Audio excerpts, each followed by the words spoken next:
اعوذ باللہ من الشیطان الرجیم بسم اللہ الرحمن الرحیم ما یود الذین کفروا من اہل الکتاب وللمشرکین ان ینزل علیکم من خیر من ربکم واللہ یختص برحمتہ من یشاء واللہ ذو الفضل العظیم۔ سورۃ البقرہ آیت نمبر 105۔ یہودیوں کا 25واں بڑا جرم، حسد اور دشمنی کا ارتکاب۔ ما یود الذین کفروا من اہل الکتاب وللمشرکین، کافر لوگ چاہے وہ اہل کتاب میں سے ہوں یا دوسرے کھلے مشرکوں میں سے ہوں، وہ پسند نہیں کرتے اس بات کو ان ینزل علیکم من خیر من ربکم، کہ تمہارے رب کی طرف سے کوئی بھلائی تمہارے اوپر اتاری جائے۔ یعنی یہودی اور مشرکین حسد اور دشمنی کی وجہ سے اس بات کو بالکل بھی پسند نہیں کرتے کہ تم پر اللہ رب العزت کی طرف سے کسی بھی قسم کی کوئی بھلائی نازل ہو۔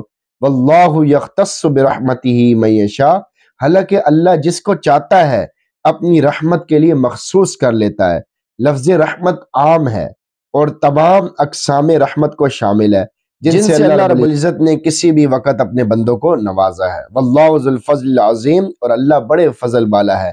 جو بھی دینی اور دنیاوی خیر اور بھلائی کسی بندے کو کسی بھی وقت پہنچتی ہے وہ اسی کی طرف سے ہوتی ہے اور بغیر کسی استحقاق کی پہنچتی ہے، یعنی آدمی اس کا مستحق نہیں ہوتا، اللہ اپنے فضل سے عطا فرماتے ہیں۔ اور ہر آدمی اللہ رب العزت کی نعمتوں کے سمندر میں غرق ہے، بس کسی کے لیے ہرگز جائز نہیں کہ دوسرے کے اوپر فضل الہی کو دیکھ کر حسد کرنا شروع کر دے۔ آیت کا میسج آپ کے نام، حسد کی تباہ کاریاں۔ اس آیت سے واضح ہوا کہ جب کسی میں حسد پیدا ہو جاتا ہے تو وہ کسی پر اللہ رب العزت کا فضل بھی نہیں دیکھ پاتا، اور یہ بڑی خوفناک بیماری ہے۔ نبی اکرم صلی اللہ علیہ وسلم فرماتے ہیں دب الیکم داء الامم قبلکم الحسد والبغضاء ہی الحالکہ لا اقول تحلق الشعر ولکن تحلق الدین، پہلی امتوں کی بیماری تمہارے اندر سرایت کر گئی ہے، یعنی تمہیں بھی وہ بیماری لگ گئی ہے، وہ حسد اور بغض کی بیماری ہے۔ یہ بیماری موڑ دیتی ہے اس سے، میری مراد بالوں کو موڑنا نہیں ہے بلکہ دین کو موڑ دیتی ہے۔ تنبیہ، بغض اور حسد اتنی خطرناک بیماری ہے کہ اس کی وجہ سے انسان کا دین اخلاق تباہ و برباد ہو جاتا ہے، بلکہ یہ بدترین خصلتیں دین و دنیا دونوں کے لیے بڑی نقصان دہ ثابت ہوتی ہیں۔ حاسد کی اپنے رب کے ساتھ 5 طریقے سے جنگ۔ بعض حکماء فرماتے ہیں کہ حاسد آدمی 5 طریقے سے اپنے رب کے ساتھ جنگ کرتا ہے۔ نمبر 1، ہر اس نعمت سے بغض رکھتا ہے جو اس کے علاوہ کسی اور پر ظاہر ہوتی ہے۔ نمبر 2، حاسد اللہ رب العزت کی تقسیم پر راضی نہیں ہے، وہ کہتا ہے کہ اللہ نے ایسی تقسیم کیوں کی ہے۔ نمبر 3، اللہ رب العزت جس پر چاہتے ہیں فضل فرماتے ہیں، مگر حاسد آدمی اللہ کے فضل کے ساتھ بخل کا معاملہ کرنا چاہتا ہے۔ نمبر 4، حاسد دوسرے سے نعمت کے چھننے کا ارادہ کر کے اسے ذلیل کرنا چاہتا ہے جبکہ اللہ نے اسے عزت دی ہے۔ نمبر 5، وہ حسد کر کے اپنے دشمن یعنی ابلیس کی اعانت و مدد کرتا ہے۔